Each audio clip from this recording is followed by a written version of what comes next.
Hi, everyone, and welcome to the Bean Lab. It's a very special episode today because what goes better with beans than chiles? So if I am the chief bean officer, I'm about to introduce you to the chili pepper queen. So here is my good friend, Krissy from Boonville Barn, and she is the queen of all things chili pepper. They make amazing chili pepper powders, flakes, and of course, what we're going to be talking about today, the whole dried chili peppers, which I don't know about you, but were a complete and utter mystery to me for a long time. I have to say, I never cooked with chili peppers, like the whole dried. Occasionally they'd come in a recipe and I kind of, but after I embraced the whole dried chili pepper, I have to say my life is a whole lot more flavorful and wonderful. So, Krissy, first, talk to me a little bit about why we might choose a whole dried pepper versus a powder. You make excellent versions of both, obviously. Yeah. So the thing is that like when you have a chili powder, it's coming from the whole chili. This is like what gets dried. But for our chili powder, we're removing all the stems and the seeds from that. And sometimes that also takes out some of the veins of the chilies and removes a little bit more of the heat. So one thing is that these might have a little bit more heat to them. And the other thing is that like this is going to be able to give things a bit more body. Like this works better in a salsa than a chili powder does because there's more to it. While the chili powder is just a blended version, in its entire form, it's just easier to work with. You can also toast whole chilies a lot easier than you can toast a chili powder. Which means you're going to be able to activate the oils and really enhance the flavor in the way that you're able to use these. I think that I didn't really understand or hadn't ever really cooked with whole chilies until I made romesco sauce when I worked in a kitchen like 15 years ago. And I would read the recipe and like the list of whole chilies and didn't really know the difference between any of them and would just look at what was in the pantry at the restaurant and be like, all right, here's a mix of something. Let's see how it tastes. And that was a really good way to understand the nuance of flavor and the difference in like a pepper that has a thicker skin to it and one that has a thinner skin, and what that's going to lead to as far as your finished product. One's going to have more heft to it and have more mass at the end, while the other one's going to be a little bit thinner and might be spicier if those chilies are smaller. But it'll have like less of a saucy flavor or a saucy texture at the end. So that is a great lead into my next question, which was the different types of chilies we choose and why we choose those types of chilies. I think a lot of us have the perception that all chili peppers are hot and spicy, but I was kind of blown away the first time I had quesadillas and I went, holy cow, these are one of my favorites. They're the backbone for a lot of my recipes because they're fruity and have this amazing, almost like a roasted red pepper flavor and just these wonderful notes to them and not heat. So if this is the balance of flavor for me, I usually combine these with maybe like a couple of the little fiery huacalicas, which is a chili darbo. But like, let's talk a little bit about the different flavors that you're getting from the chilies and why you might choose them. So I think that an important thing to remember for our farm is that we are growing peppers primarily for flavor and not for heat. We don't have crazy peppers out there that we're just trying to breed like the spiciest pepper. We don't grow ghost chilies. We don't grow scorpion chilies. That's of absolutely no interest. We want something that's going to add a lot of flavor and depth to whatever you're cooking. And so a Guajillo chili is a really great chili that's very mild. It has a mellow, fruity heat, but it's going to add those rich, deep tomatoey chili notes to something without adding too much heat to something. Then you have the chilies along the lines of the pasillas. The pasillas and the mulatto chilies, both of these are going to be sweeter, raisiny, dried fruit flavors that work really well in mole because there's a lot more, the sugars in the pepper have turned into sweetness instead of like going to heat in that direction. A really cool thing between the mulatto and the ancho chilies, both of these chilies come from poblano chilies. So these are different varieties of poblano where the ancho chili is going to be more red when it dries and it's going to have more brighter red chili notes, where the mulatto chili is going to be really rich and taste like coffee and chocolate and go really well in a rich mole, where I would use an ancho chili in like a braised pork dish or something like that instead. But the chilies have so much more flavor than heat. And remember, when you're using a whole chili, you will end up taking the seeds and that like extra pith part of the pepper out, which is going to remove some of that heatness, the heat of it anyway. But you're going to be left with so much more flavor. And then comparatively, the Yahualica chili de arbol, these are a really spicy pepper. And one difference with these two is that the skins are much thinner on this little pepper than they are on a really thick pasilla chili. The smaller the pepper, generally, the hotter it is. And these are really great additions to like a pot of beans, just to add a bit of heat and flavor. But they're going to work a little differently than the bigger peppers. They're going to have more heat to them. They're going to be spicier. But they're also going to give you like less mass if you're adding them to something based on their size, obviously. But this is going to work a lot different than this pasilla will. For sure. And let's talk a little bit about, okay, so they obviously have flavor right now, dried in these dried form. But especially when we're cooking with whole dried peppers, there are a lot of ways that we really bring out those flavors and bring them into the dish. So these guys mostly need to be hydrated in some way, shape, form. Whereas obviously powder, you're just, adding that to your recipe. In an ideal world, you're blooming a little bit. But the beauty of these is that you can kind of like, they're great in anything that you're hydrating. So like soups and stews and stuff. And the classic, there's one main way that we cook with whole chilies, and that is toast, which Krissy's going to talk to us a little bit about, and then you hydrate it. And then from the hydration standpoint, you're going to usually cook it unless it's a salsa. In which case the cooking happens before in the hydration step. That's where the cooking happens. But that's kind of typically what you're doing with whole dried peppers, except for one difference, which is the salsa macha. Salsa macha is like Mexico's answer to Asian chili crisp. Okay, it's along the same ideas, and some people even think that maybe the idea of it came from Asia and it was adopted in Mexico. I'm going to demonstrate a little bit of that while Krissy's talking, because it kind of demonstrates some of the stuff. So we're going to talk a little bit about my choice of peppers for my maca. I like to mix it up. I like cascabeles a lot. And the reason I like cascabeles is they have a little bit of heat, but not as much heat as the Yahualica. So I make this for my husband and my kids and people who come over, and we want just like a really mild to medium salsa that kind of goes on top of everything and introduces a ton of flavor. So I'm going to choose the cascabeles. It's maybe one Yahualica, and I'm going to be doing pasilla and guajillo and a little ancho. So those are going to be kind of my mix. What I do first, usually I would toast them at this point before I did anything else.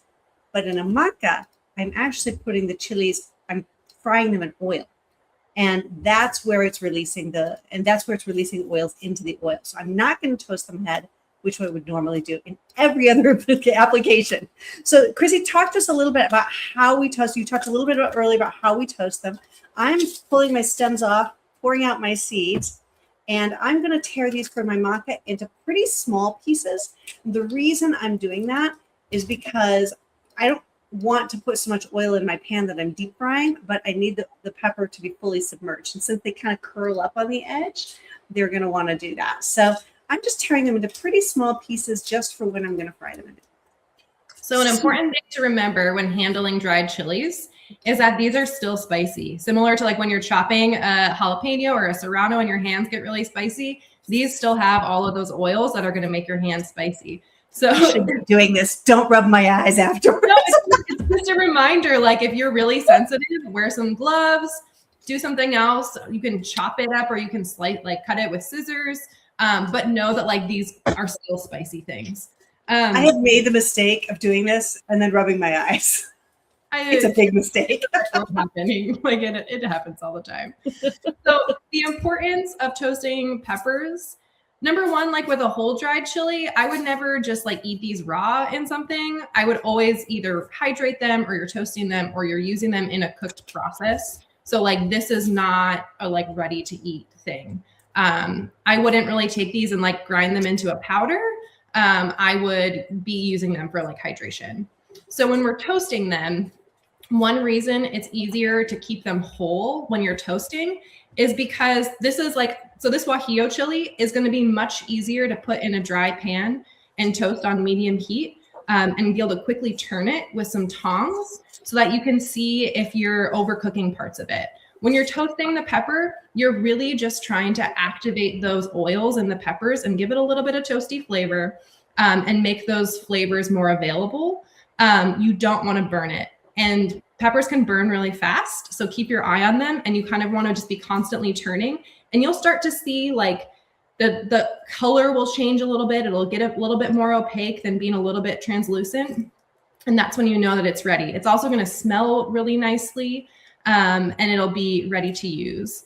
After that, generally you're going to rehydrate the pepper. That's going to either be in some warm water or in like the broth or whatever kind of liquid you're cooking with. I went to Oaxaca a few years ago and took this cooking class where we were making a lot of salsas, and we toasted the peppers, the dried chilies in a pan, and then added those right into a molcajete to then grind with garlic and tomatillos and make a salsa with it, which was the first time I had ever done that. And asked my teacher, I was like, wait, don't we have to like hydrate these in some way? And she's like, no, you can just put them right in. But you would never just take the pepper without toasting it and add it to something in that way, because it's not going to really work the same way. When you toast the pepper, it also becomes a lot more pliable because those oils are activated. And it'll be easier to like take out some of the seeds and stems, and it's going to be able to like mash up a lot easier, and makes it really ready to use. You know, that leads me to a question we get sometimes a lot in the store, and I wanted to talk a little bit. So you might have heard Mexican chefs talk about peppers needing to be pliable, that it's a sign that they are fresh when they're pliable. But your peppers are literally months old, and they're crunchy, right? They're a little more crunchy. And that is an intentional choice. Talk to me a little bit about that choice and what that means and why it makes them more delicious. Yeah. So at our farm, we don't do anything we don't sell fresh peppers. You can't buy fresh peppers from us. We dry everything. So everything's either going into a chili powder, a chili flake, or a whole dried chili. We're very good at drying peppers. And we know that how dry a chili needs to get for it to be able to preserve for the next few years. And part of that is also like harnessing all those flavors, stopping those oils from doing anything, and making sure there's not moisture in those peppers to go off in any way. We don't want mold to grow. We don't want any bacteria to grow. We don't want anything to happen to those peppers when they're dry. And for us, that means drying it a bit more than you would see at a store or in Mexico, like in an open market. And for us, it's like really for flavor and for food safety. It's easier for us to deal with peppers that are fully dry. We know that they're all dry. If there's anything that seems not quite dry, we can dry it more, or we get rid of them because we know that those will be a problem later. Peppers are often treated at the border because of concern of insects. Dried peppers are. So that's just one thing to know. And it's funny, after Krissy and I had that conversation, what was it, maybe 2 years ago?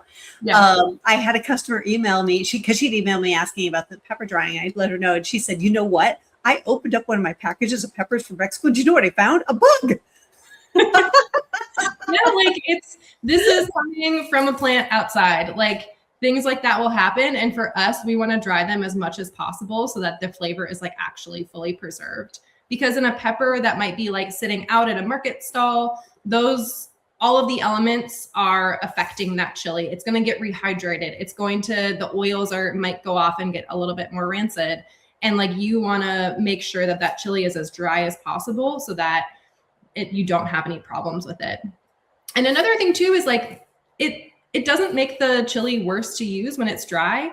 If you don't like touching chilies, it's like actually easier if they are quite dry, because you can crack them open in half. You can shake all the seeds out. You don't have to touch them very much. And it's also when you're toasting it or when you're rehydrating it, it's going to be soft again. And so it's really not a problem. That is awesome. So I'm going to quickly show everybody how to do the maca really fast. So we've talked about one salsa method, which we're going to put on our website, and Krissy has on their website about her standard salsa recipe, which in that case, what you're going to do is it's similar to the base of my tortilla soup. For me, I'm making my broth base with it, and they're just with less liquid and a little more strength and making it into a salsa. But that broth base and the salsa are the same method, where you toast first, then you're going to boil those in a liquid, water or stock, veggie stock, with onion, garlic, that kind of thing, and then you blend it afterwards. And that is both of those recipes. The tomatillo salsa, like we talked about, the tomatillo salsa, we don't boil the chilies with the other ingredients. In that case, I just add a tea kettle. I have a tea kettle. I pour it over the chilies. I let them sit in a bowl until they're nice and hydrated. Then I put them in the blender with some fire roasted ingredients, and that becomes the Oaxacan salsa. But the maca is a whole different animal.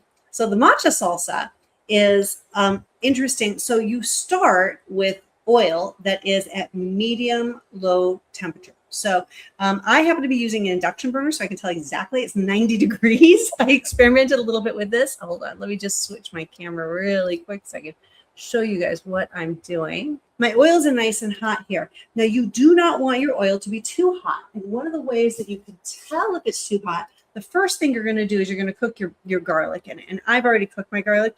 I'm going to show you. If I added that garlic and it just sizzled, that's my sign that it's way too hot. You kind of want your garlic to almost confit. Like you want it to kind of slowly go. See how it's got little bubbles on it, but it's not like sizzling. That's what I'm looking for. I'm looking for, when I add the garlic to the pan, little bubbles to form, but not sizzle. And then I've already done this because it takes a little hot minute. So I'm going to take that off.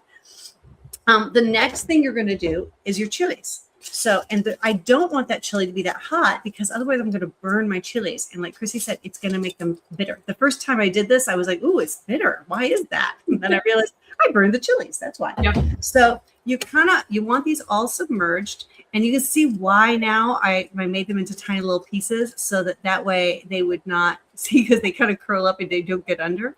So I want them all to get under there. And what they're doing now, nice and slowly, is they're going to infuse the oil, and the oil should turn a little bit pink as it going, but I'm watching for them to get too dark. I don't want them to get really dark, and I'm wanting them to go nice and slow here. So that's on purpose, so that I'm not going to burn them, but I'm watching them like a hawk. They're going to go for a few minutes here, and what they're going to do is get a little bit pink, a little bit. I'm watching here, so you can see some of them are turning a little white on the inside. Okay, that one looks like it's getting there.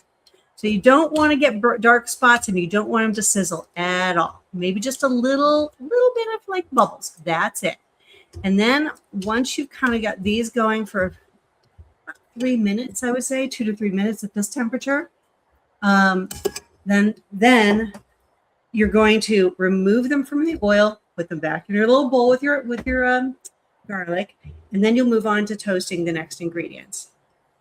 Your peanuts, your sesame seeds, and then salsa macha is basically chilies, garlic, and seeds.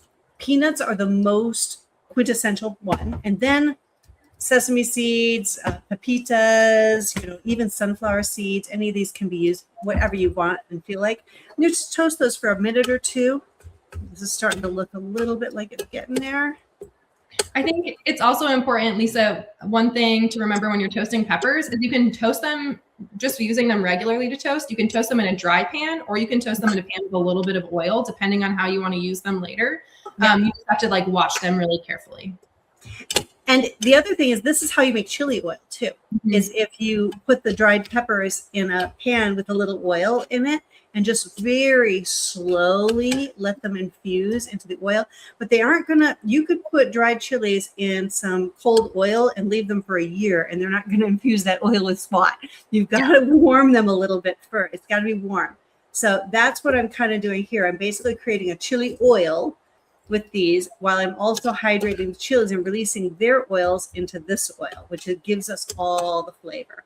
Okay, so I'm going to turn that off here and take those out. And then I've got an already cooled, once you're done, sorry, it's a little bit of rubbing your head, petting your tummy. Once you're done and you put it all, I've got it in the bottom of my trusty NutriBullet, and you're going to put all your ingredients in here. Once they're cool, add a little salt, add a little bit of vinegar, using my favorite, of course, American Vinegar Works. And you know what? Normally, I would maybe do like a little apple cider vinegar is really good, but red, white, apple cider, it's all going to work. You just want a little acid to bring out the flavor.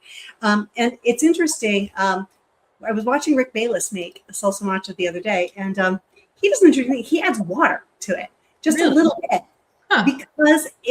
because he's right that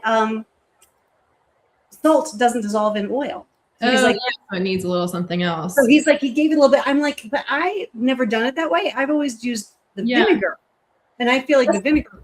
But I guess the alternative is like to use like to salt the peanuts or the pepitas and that kind of stuff when you're toasting them. So there's already like the other ingredients have more flavor, like more salt to them.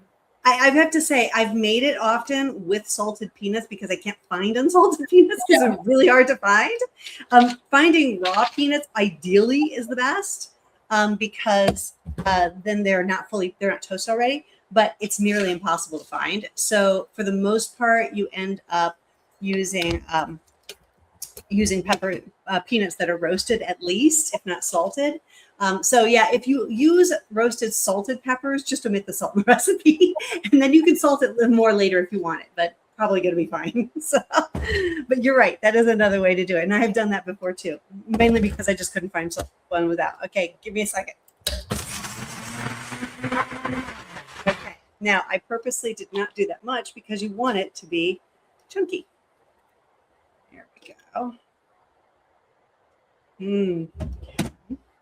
Salsa matcha is like just such a fun salsa to use in different ways. And I know the first time I had it, I was so confused by the oiliness and I couldn't figure out if I just wanted to use like the stuff that's in it or like the oil as well.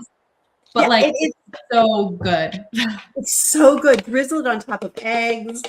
Like, oh my God. On top of a taco, on top of anything. It's really delicious. And the other thing is, so you can see now it's all kind of creamy looking now because I just blended it.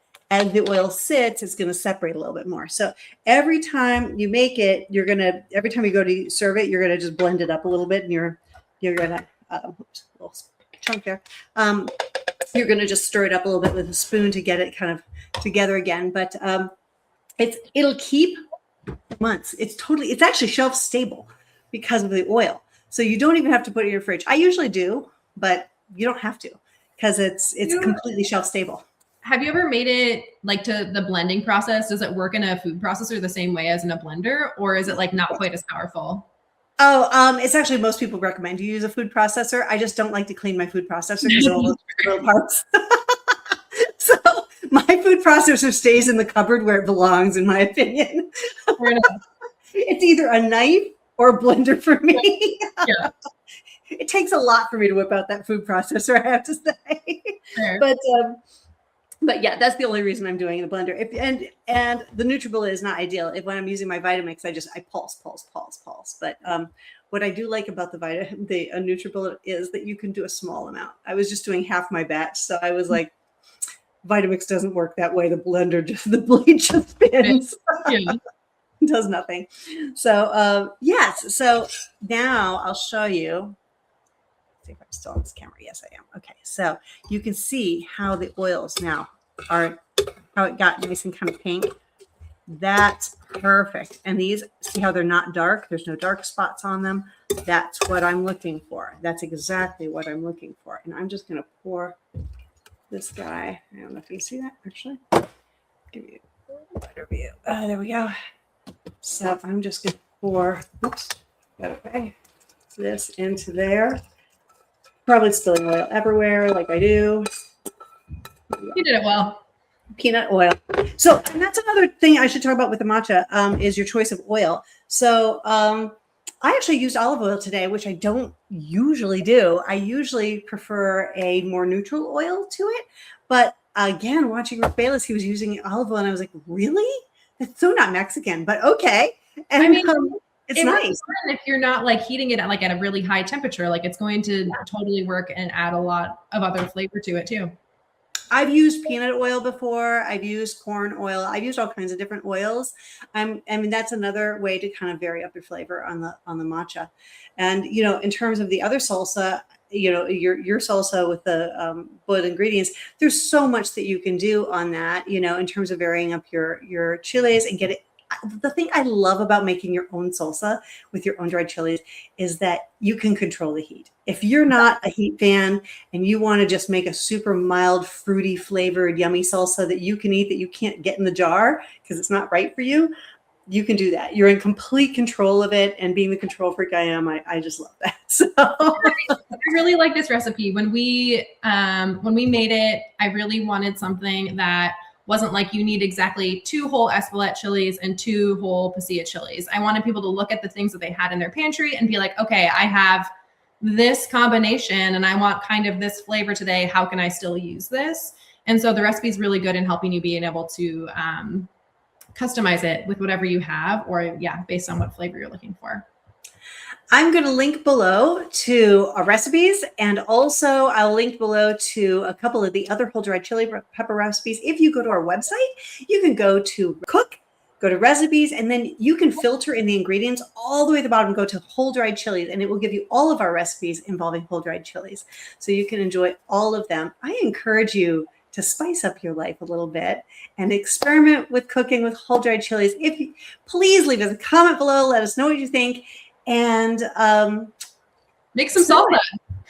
Eat some salsa. Thank you all. Have a great day. And I'll see you back here next time in the Bean Lab.